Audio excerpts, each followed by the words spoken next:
Becorns are little people that I make out of acorns and sticks and photograph with animals.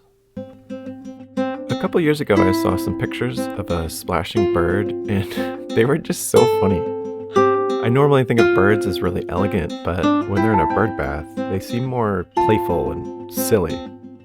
Like they just dunk themselves. And then sometimes their feathers get all matted, or they get all puffed up. It's silly behavior, but their faces always stay dignified. There's just so much going on. I thought, I'm gonna get a picture of a becorn with a splashing bird. Then last year, my local PBS station reached out to me to do a feature about becorns. So I told them about this birdbath idea, and we all agreed we'd show the whole process from start to finish for the feature. The thing is, though, I'd never had a bird bath or even really seen birds in a real live bird bath. So this commitment I made was a total leap of faith, and I had until September to finish, starting in May. Could I do it? Hi, I'm Dave Bird, and this is Becorns, Episode 4, the Bird Bath Challenge. My first step was to put out a bird bath to see if the birds would actually come. I positioned it so I could watch it from inside my house, so that way, even when I was inside doing other things, I could keep an eye on it. I didn't really know what to expect. I mean, was it really as easy as just filling a bird bath with water and waiting? Turns out, yeah, it is. So at that point, I made a little study of the birds' behavior. Sometimes they drank, sometimes they splashed, and sometimes they just came to hang out. I guess it's a nice, peaceful place to... Oh, never mind. Okay, now I knew that the project was doable at least. The next step was to decide on a story. I had a ton of ideas. I thought about a becorn in a little sailboat getting soaked. Or maybe he was transporting berries in a boat and a bird was stealing his berries. But the one I chose was this. It's a quintessential summer scene at the watering hole. It's a hot day and these two buddies are splashing together, having the time of their lives. So I got to work building the becorn I'd drawn. I love giving the becorns cool gear and accessories, like this elder with his cane and his cool hat, or this warrior with a shield and sword. But none of that made sense for this scene. So I restrained myself and kept my becorn very simple. She's really just 8 parts. A head and a body, and then legs, outstretched arms, and these are his hands. I decided to name him Silas. He's simple, but I think that's what's right for this scene. So the next challenge was to create the environment. In my mind, the becorns live in a pristine forest, totally untouched by people, so the concrete bird bath had to go. I figured I'd get the most authentic pictures by building a little pond in my yard, and I almost went for it, but then I had a simpler idea. I built a shallow box, and I lined it with a tarp. Then once the birds started coming, my plan was to cover it with plants and rocks. I set it up, and I was all excited for the birds to come try out their new bath. But the birds didn't come. Maybe the tarp was just too unnatural? I added rocks so they would have a nice landing pad. I added a little fountain. I put up a bird feeder. None of it made a difference.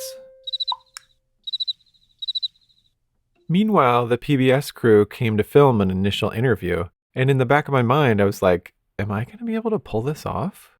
I'm going to have to grow plants or put a mossy log in the background or something. Somehow I'm going to have to make it look completely natural. And I'm not sure exactly how to do that, but I'll figure it out.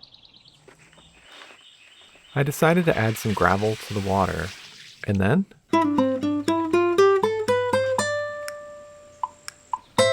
the birds came, almost immediately. My guess is they needed a good firm grip and they thought the plastic was too slippery. So now, finally the fun part. I could set up and take some pictures.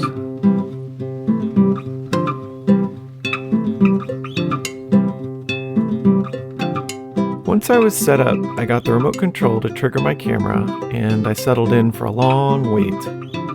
It was a big bird bath, and I figured the odds that the birds would actually splash right next to Silas were pretty low. But wait, what's this? They're going right up to him. Wow, over and over. Amazing. Here are the pictures I got. These birds look so graceful, and I love all the movement and the splashing water. The pictures aren't perfect, though. Silas is out of focus in a lot of them. As a fix, I took this picture, where Silas is in focus, and I merged it into some of my favorite bird shots. I did this for lots of the photos in this video because I got a lot of great bird shots, and it felt wrong to reject them just because the Becorn was out of focus. So once I did that, check this out. It matches my sketch, like almost exactly. It's not quite right because the birds seem to be ignoring Silas, and somehow neither of them looks as happy as I'd like. But at least now I had something I could share with PBS. Going into day 2 of shooting, I was really curious to see what else these birds would do. I'd gotten a lot of shots of like normal splashing, which was great for a start, but now I was hoping to see something different. And then this happened.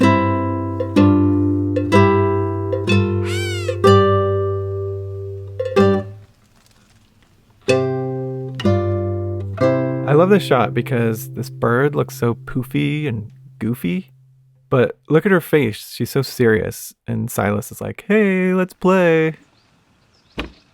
For day 3, I decided to try shooting in the daytime under full sun so the photos would be sharp and crystal clear. The birds aren't as active on hot days, so I mostly sat there all day. It was really hot, but I did get a couple visitors and a bunch of shots. I love all these because normally when a bird splashes, it happens so fast, I can never see what's actually happening. So it's amazing to see like how far they twist and bend. And you can see all the crazy shapes of the splashing water. I'd never realized that birds have 2 sets of eyelids. Every time they dip their head in the water, they close these translucent bluish eyelids. They're basically built-in goggles to keep their eyes safe as they're diving into the water or like flying through dense branches. Here's my favorite shot from the day. It cracks me up because it's like Silas challenged the bird to knock him over with a splash. I love this one too. It's close. It's really close to that perfect friendship summer shot that I envisioned, but still that bird isn't smiling. I don't know, is it crazy I want a bird to smile for me in a picture?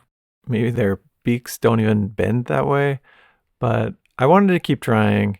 So I did, and over the course of a bunch of days of shooting, I realized I had some challenges to work through. The first is that Silas didn't look as excited in the photos as I wanted him to, which was strange because he seemed really excited in real life. I was confused for the longest time, but eventually I realized the fix. I just had to lean him back more. Look at the difference. The one on the left is happy, but it looks like he's just kind of standing there being happy. Whereas the one on the right, he's like throwing his hands up in the air, losing his mind because of this splashing catbird, which, who wouldn't? Another challenge, which I often run into, I wanted a variety of birds, but instead I was getting almost all gray catbirds stealing the show. Catbirdlers. Other birds were coming, and it looked like they wanted to jump in, but instead they just kind of stayed on the edge. Eventually it dawned on me, catbirds and robins, they're pretty big, and so they like deeper water than the smaller birds. So then I started using less water in the bath, and it made all the difference. Like suddenly all sorts of birds were jumping in and splashing, and I was really happy about that. Another issue, sometimes I got great shots of birds, but Silas didn't quite fit the scene. Look at this one. I think the bird is scratching its head or doing some kind of mind control hypnosis. But why does Silas have his hands up in the air? Here's another. This bird has that silly soaked look that I love, but Silas looks out of place. My solution for this was just to be patient and wait for the right picture. Maybe in the future I'll build a different Becorn. Someone who's appreciating the bird, or maybe wearing an outfit that's sopping wet. So I worked through those problems and a couple others, and then September came. So after a total of about 10 days of shooting, here's some of my favorite pictures. First, some honorable mentions. These I love because are these even birds? They're splashing so much, it's like they look more like explosions than birds. The next of my favorite pictures is this one. These guys look like they're wild and free. I don't know, it reminds me of like a punk band or something doing some rebel bird call yell. But there are two real winners. This is the joyful friendship shot I was going for. Look at how happy that bird looks. Its beak isn't bending upwards into like a true smile, but I feel like the bird's smiling on the inside, and I think that's as close to a real smile as I'm gonna get. But my absolute favorite is this one. For me, the light is what does it. It's so summery with that golden light and sparkling water. So I handed off all the photos and footage to my local PBS, and I was so excited. The funny thing is, though, the segment was running long, so they actually cut out most of the birdbath process and instead made more of an overview of Becorns. Here's a clip. There's a wide variety of personalities in the Becorn world. They tend to be gentle, they're almost always curious and up to something. There are warriors that are defending against squirrels. They definitely are nurturers. They feed the wildlife and care for them. The feature turned out great. I was so thrilled. The link is below if you want to watch. I had so much fun with this project. I pretty much always had an eye on that bird bath for the whole summer. It was so fun because at any given moment, I just never knew what would happen. Like this one day, these robins threw a huge pool party, and so many different types of birds visited. I even saw a couple new ones that I'd never seen before. I think the birds enjoyed the project too. There was a bit of a drought, so I think having a good source of water was probably pretty helpful to them. So I helped them, and I got some good pictures out of it. Win-win. So that's it. If you want a print of Silas and his buddy Coppertop, head over to my website. I have a ton of other prints for sale. These are metal prints, and I also have paper and canvas in a variety of sizes. And I have cards and a calendar.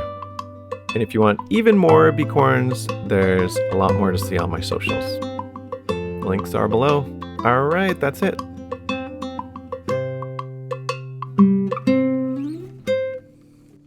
Bye. Thanks for watching.